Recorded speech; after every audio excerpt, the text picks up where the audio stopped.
po sa ating lahat.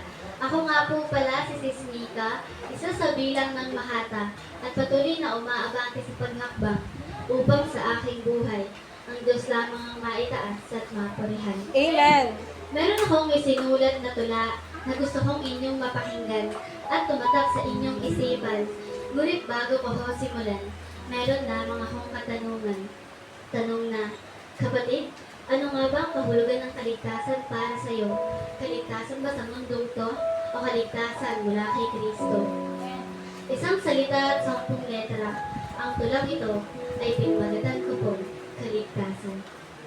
Itong salitang to, ang matagal nang nilaan ng Panginoon para sa iyo, kaligtasan na dapat tanggapin mo pag ang ating Diyos na Anak ang nagbigay sa iyo. Kapatid, hanggat maaga pa, tanggapin mo na ang ating Ama upang maligtas ka. Maraming mga tao ang naguguluhan sa salitang kaligtasan at ang alam ng mga tao sa salitang to ay kaligtasan mula sa mundo. Kapatid, gusto ko lang linawin sa iyo, ang kaligtasan na sinasabi ko ay mula kay Kristo, hindi sa kung ano lang ang kaligtasan alam mo.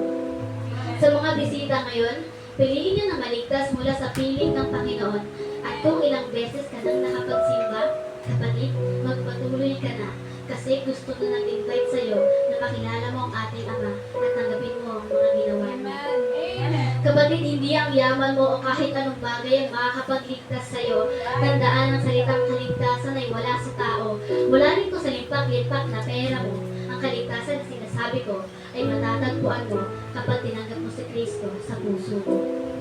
Only Jesus can save you. Sabi nga ng Diyos sa Biblia, sa Gawa, Kapitulo 16, versikulo 31, maniwala ka sa Panginoong Jesus at maliligtas ka, ikaw at iyong sambahayan.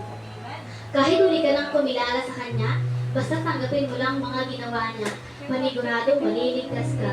Pero kung hanggang ngayon ay matigas pa rin ang puso mo at ayaw mo makilala ang ating Ama bilang tagapagligtas mo, impyerno ang patutunguhan mo. Hindi biro ang salitang kaligtasan, pero kapag iyong nilakaran in John 3:16, bibigyan ka ng ating Diyos Ama ng buhay na walang hanggan. Pero kung hanggang ngayon ay nagdadalo ang isip kapatid kung tatanggapin mo ba siya, kapatid, huwag ka nang magpatumpik-tumpik pa at huwag ka nang magdalawang isip na kilalanin siya dahil sigurado mag-iiba ang lakad ng landas mo kapag may Diyos ka sa buhay mo.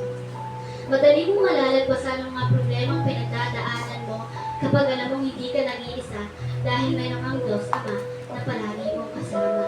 Kaya sa oras na naligtas ka na, kapatid, huwag kang mangangamba sa mga bagay na natatakot ka dahil nandiyan palagi ang ating Panginoon upang gabayan at paalalahanan ka. Kaya mga kapatid, ipapaalala ko po muli sa inyo na hanggat bata o hanggat maaga pa, kilalinin na natin ang ating Diyos Ama.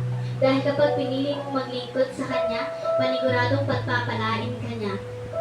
Bago ko po tapusin ang sinulat kong tula, nais lamang ng Diyos na inyong matandaan na kapag naligtas ka na, mga kapatid, asahan mo yung dating buhay mong punong-puno ng problema, yung dating buhay mong